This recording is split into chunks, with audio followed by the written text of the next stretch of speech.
Study IQ IAS, आपका selection हमारा mission. Hello everyone. India और यूरोपियन यूनियन के बीच में साइन होने जा रही है एक हिस्टोरिक फ्री ट्रेड अग्रीमेंट। ये फ्री ट्रेड अग्रीमेंट एक ऐसे समय पे आ रही है जब डोनाल्ड ट्रंप लेड अमेरिका का थ्रेट ना सिर्फ टैरिफ थ्रेट बल्कि एक जियोपॉलिटिकल थ्रेट यूरोप के ऊपर भी आ चुका है। यानी ये एक मैच मेड इन हेवन है ऐसे समय में जब इंडिया के ऊपर 50% टैरिफ और उस टैरिफ को बढ़ाने की बातें हो रही है। इसके साथ साथ ही ग्रीनलैंड के ऊपर एनेक्सेशन को लेके यूरोप को भी हमें डोनाल्ड ट्रंप ने एक धमकी दी हुई है कि जो मेरा साथ नहीं देगा उस पर मैं टैरिफ लगा दूंगा। ये वो टाइम है जब बोथ यूरोपियन यूनियन और इंडिया डी डॉलराइजेशन और ट्रेड पार्टनर डाइवर्सिफाई करने की कोशिश कर रहे हैं। US being India's biggest trade partner and European union being close second. आप सोच के देखिए, अगर इंडिया को एक एक्सेस मिलता है मार्केट का जो कि एक समृद्ध मार्केट है, हाई इनकम मार्केट है, जहां इंडियन प्रोडक्ट्स की डिमांड ज्यादा है, इंडियन डायस्पोरा ज्यादा है, और साथ ही साथ वहां के टेक्नोलॉजी का भारत के लोगों को और भारत को फायदा होता है, तो ऐसी टेक्नोलॉजी या एक ऐसा डील ना सिर्फ भारत की इकोनॉमी बल्कि ग्लोबल ट्रेड और ग्लोबल इकोनॉमी के साथ साथ इंटरनेशनल रिलेशन में एक नया अध्याय लिख सकता है। ये डील हमारी अनाउंस होने वाली है 27 जनवरी को, जो कि भारत के रिपब्लिक डे के एक दिन बाद है। यानी द रिपब्लिक ऑफ इंडिया के सिटीजन्स के लिए एक बहुत बड़ा तोहफा होने वाला है। So welcome everyone. इसी के ऊपर चर्चा करेंगे। मेरा नाम है Rishabh, I am economics option faculty. इसके बारे में चर्चा करते हैं और बढ़ते हैं आगे, कुछ चीजें समझते हैं। देखो, यूरोपियन यूनियन एक समूह है 27 देशों का। 27 कंट्रीज फॉर्म्स यूरोपियन यूनियन। यानी एक यूरोपियन यूनियन के साथ अगर आप एफटीए करते हैं तो 27 कंट्रीज का आपको मार्केट एक्सेस मिलता है, free market access, zero tariff पे। ठीक है, उसके साथ साथ वहां की टेक्नोलॉजी आपको मिलती है सस्ते में। ठीक है, और ये अनाउंसमेंट 27 तारीख को होने वाली है। क्यों अभी ये जरूरी है? क्योंकि भाई चारों तरफ यूएस का टैरिफ है, हाइक हो रहा है, ये हो रहा है, वो हो रहा है। और यूएस एक बड़ी मार्केट है इंडिया के लिए, हाई अर्निंग मार्केट है इंडिया के लिए, हाई इनकम मार्केट है। यूरोपियन यूनियन उसको रिप्लेस कर सकता है ताकि जो हमारा टारगेट है 2030 में $2 ट्रिलियन एक्सपोर्ट्स करने का, नेट एक्सपोर्ट, वो हम प्राप्त कर सकें। बिग पिक्चर इसमें यह है कि इसमें गुड्स और इन्वेस्टमेंट्स और सर्विसेज सब कुछ इंक्लूडेड है। It's more of a comprehensive FTA. और इससे लगभग 22 ट्रिलियन, तो आप सोच के देखिए, डॉलर का एक लमसम अमाउंट है। बट अगर यूएस और यूरोपियन यूनियन के ट्रेड रिलेशन खराब होते हैं तो ये जो $22 ट्रिलियन का अपवर्ड मार्क है ये और बड़ा हो सकता है। यानी $22 ट्रिलियन इज समथिंग जो हमारे लिए प्लेट में भी सजा के रखा है, और इसकी वैल्यू कभी भी बढ़ सकती है भारत के लगभग 1.4 बिलियन लोगों के लिए। आप देखिए कि ये एफटीए रीबूट हुआ है, मतलब 2016 से ये सब 2007 से ये सब बातें चल रही थी, 2022 में ये रीबूट हुआ है, और फाइनली ब्रेग्जिट के बाद 2026 में अगर एक ऐसा एफटीए होता है, क्योंकि यूके के साथ हमने एफटीए कर लिया है, यूरोपियन यूनियन के साथ भी हो जाता है, तो इंडिया के लिए एक बहुत बड़ी जीत होगी। और हिस्टोरिकली देखा जाए तो इंडिया अब लगातार एफटीएज और खासकर कॉम्प्रिहेंसिव ट्रीटीज करने में भरोसा रख रहा है फॉर द बायलैटरल ट्रेड, चाहे वो यूएई के साथ हो, चाहे यूके के साथ हो, ऑस्ट्रेलिया के साथ हो, कोरिया के साथ हो, आसियान कंट्रीज के साथ हो। इसका नुकसान फायदा दोनों हुआ है भारत को, हम वो देखेंगे। और हम जानते हैं कि यूरोपियन यूनियन भारत का सेकंड लार्जेस्ट ट्रेडिंग पार्टनर है आफ्टर यूएस। तो कितना बड़ा हमें ये फायदा होने वाला है, इस बात को हम आगे बढ़ाते हैं। बट उससे पहले लेट मी रिमाइंड यू इस सेशन का पीडीएफ, और आपको ऑप्शन रिलेटेड कोई भी डाउट है, इकोनॉमिक्स या फिर यूपीएससी रिलेटेड डाउट है, तो आप रीच आउट कर सकते हैं मुझे इकोनॉमिक्स के ऊपर। और रिमेंबर, हमारा जो जनवरी बैच है उसमें एडमिशंस इस समय ओपन है। अगर आपने इकोनॉमिक्स ऑप्शन जैसे ऑप्शन जो कि एक हाई स्कोरिंग, वैल्यू एडेड और साथ ही साथ एक कंसेप्चुअल ऑप्शन है जिसमें हमको रटना वटना नहीं पड़ता, तो आप उसके प्लैटिनम बैच में एडमिशन ले सकते हैं। और ये गारंटी है मेरी कि हम इस टेक्निकल ऑप्शन को इतना आसान बनाएंगे कि जो 25 क्वेश्चन आपके इकोनॉमिक्स के प्रीलिम्स में आते हैं, जीएस3 के मेंस में आते हैं और ऑप्शन में आते हैं, और साथ ही साथ ऑब्वियसली इंटरव्यू में भी पूछे जाते हैं, वो भी आपका रास्ता आसान हो जाएगा। यानी आपको अगर 50 क्वेश्चन सही करने हैं नेट अपने प्रीलिम्स को पार करने के लिए, तो 20 क्वेश्चन उसके इकोनॉमिक्स के आप गलत नहीं करेंगे, ये गारंटी। तो अगर ऐसा आपको ऑप्शन चाहिए तो दिस इज योर चांस। जनवरी बैच में एडमिशंस ओपन है, you can go through it और write to me on rishabh.singh@studiiq.com and my team और I will reach out to you अगर आपको कोई भी दिक्कत है तो। और आप इकोनॉमिक्स पे मुझे संपर्क कर सकते हैं, वो टेलीग्राम एंड इंस्टाग्राम। तो चलो पढ़ाई लिखाई की बात करते हैं कि फीचर्स क्या क्या है, क्या स्कोप है इस डील का। तो देखो, इंडिया और यूरोपियन यूनियन के बीच में सर्विसेज, गुड्स और मैन मूवमेंट सबके लिए एक डील है। और इससे होगा क्या कि 90% से ज़्यादा आइटम्स के ऊपर टैरिफ कट होगा। देखो, दो फायदे हैं इससे। 90% क्यों है?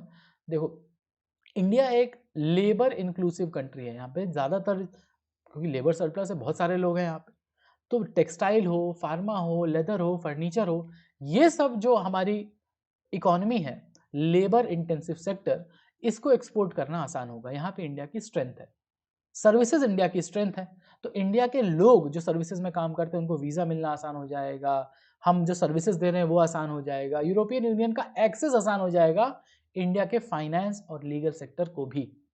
इससे दोनों लोग को फायदा है। इंडिया का वाले लोगों को ज़्यादा इनकम मिलेगी और हाई प्रोफाइल प्रोफेशनल इंडिविजुअल्स मिलेंगे यूरोपियन यूनियन को, जो लगातार ये देख रहा है कि वहाँ पे birth rate is on a decline. लेकिन ये 90% से ज़्यादा क्यों, 100% क्यों नहीं है? क्योंकि अभी इंडिया का जो एग्रीकल्चर है उसको एक रेजिस्टेंस मिलती है इससे, और साथ ही साथ इंटेलेक्चुअल प्रॉपर्टी राइट्स के ऊपर, इन्वेस्टमेंट प्रोटेक्शन के ऊपर और सस्टेनेबिलिटी के ऊपर नो कॉम्प्रोमाइज डील टाइप है ये। क्योंकि यूरोपियन यूनियन लगातार इस बात पे प्रेशर डालता है कि कैसे ग्रीन इन्वेस्टमेंट ज़्यादा ज़रूरी है, चाहे वो सीबाम के थ्रू हो या वो ऐसे इंपोर्ट्स करता है नॉन टैरिफ बैरियर्स लगा के, खासकर 2026 से चालू भी होने वाला है, जहां पे ग्रीन या इंक्लूसिव सस्टेनेबल डेवलपमेंट के साथ साथ प्रोडक्शन हो रहा।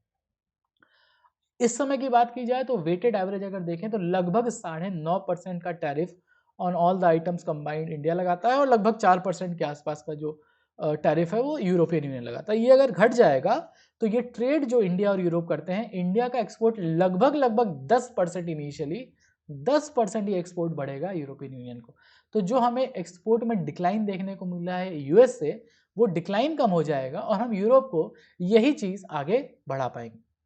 और एविडेंस भी ये बताता है कि जब से ये general system of preferences GSP जो यूएस का है, वहाँ से इंडिया को हटाया गया 2023 में, तब से इंडिया के एक्सपोर्ट्स को एक हायर टैरिफ बैरियर दिखाई देता है।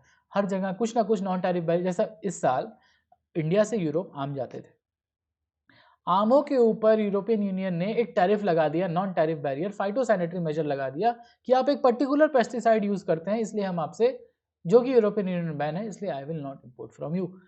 बेसिकली इंडिया के ऊपर प्रेशर डालने की बात थी रशिया यूक्रेन वॉर की वजह से। तो अब ये सब नहीं हो पाएगा, ठीक है। तो इससे 10 से 15% का ट्रेड ग्रोथ देखने की उम्मीद है विद दिस सिंगल एफटीए। एक बहुत बड़ी बात है ये कि एक एफटीए से पूरे ग्लोबल ट्रेड में इंडिया के 15% की ग्रोथ देखने को मिल सकती है। तो इंडिया के लिए बेनिफिट क्या है? 10 से 20% का शिपमेंट इंक्रीज होगा यूरोपियन यूनियन को, स्पेशली लेबर इंटेंसिव गुड को, जो टेक्सटाइल है, फर्नीचर है। और इससे होगा क्या, जो इंडिया का एमएसएमई सेक्टर है, अब एमएसएमई सेक्टर इंडिया का 45% एक्सपोर्ट करता है दुनिया भर में, 45%। एमएसएमई सेक्टर को और ज़्यादा बूस्ट मिलेगा, सपोर्ट मिलेगा और कैपिटल इन्वेस्टमेंट मिलेगी, ताकि वो टेक्नोलॉजिकल एडवांसमेंट कर सके और ज़्यादा से ज़्यादा लोगों को स्किल्ड लेबर को एम्प्लॉयमेंट दे सके। स्किल्ड लेबर को एम्प्लॉयमेंट देने का मतलब एक हाई अर्निंग जॉब्स लोगों को मिल पाएगी और ज़्यादा एफिशिएंट हो पाएंगे हमारे एमएसएमई। इस एफिशिएंसी की क्रंच से जूझते हैं, क्रेडिट के क्रंच से जूझते हैं, lack of availability of skilled labour से जूझते हैं, जो हमारे एमएसएमई, वो दूर हो सकेगा। इसके साथ साथ क्योंकि एमएसएमई बढ़ रहा होगा और अब हम एफटीए कर लिए हैं, ओपन हो जाएगी मार्केट, तो यूरोप से आने वाले फॉरेन डायरेक्ट इन्वेस्टमेंट भी लगभग 17%, जो अब इंडिया के हैं 17% के आसपास यूरोप से आता है एफडीआई इंडिया में, वो भी बढ़ने की उम्मीद है, स्पेशली ग्रीन सेक्टर में। और इंडिया क्योंकि यूरोप के साथ ट्रेड करेगा तो ग्रीन अमोनिया का ट्रेड करेगा एक बहुत बड़े स्तर पे, तो इस ऐसी ग्रीन एनर्जीज में फॉरेन इन्वेस्टमेंट आने से इंडियन सेक्टर के ऊपर पहली बात लोड कम होगा और डाइवर्सिफिकेशन बढ़ सकेगा अलग अलग सेक्टर्स में, रिसर्च एंड डेवलपमेंट में, ठीक है। अब डाइवर्सिफिकेशन ना सिर्फ इंटरनली बढ़ेगा बल्कि एक्सटर्नली, जो हम यूएस और चाइना के ऊपर मैसिवली डिपेंडेंट है, खासकर टेक्नोलॉजी को लेके और एक्सपोर्ट को लेके, वो भी कम हो सकेगा, क्योंकि we have a new partner in Europe, ठीक है। चीपर इंपोर्ट होगा, इंपोर्ट चीप होगा, तो बहुत सारी चीज़ें, जैसे बॉडी शॉप कोई कई लोग यूज़ करते होंगे, या Nivea is a German company, या जर्मन कार्स जो आती हैं वो सस्ती हो सकती है, ठीक है। तो प्रोजेक्शन ये है कि जो बायलेटरल ट्रेड है वो $190 बिलियन तक से ज़्यादा बढ़ सकता है। जैसे यूएई के साथ हमने जब सेपा किया था, कॉम्प्रिहेंसिव इकोनॉमिक पार्टनरशिप अग्रीमेंट, तो इंडिया के जो एक्सपोर्ट है वो लगभग 16.5% तक ग्रो किए थे और $50 बिलियन का ट्रेड हो गया था फाइनेंशियल ईयर 2024 में, सिर्फ एक कंट्री से। तो सोचो 27 कंट्री की अगर एक यूनियन के साथ हमारा एफटीए हो गया तो $190 बिलियन से ज़्यादा हम ट्रेड एक यूनियन के साथ कर पाएंगे।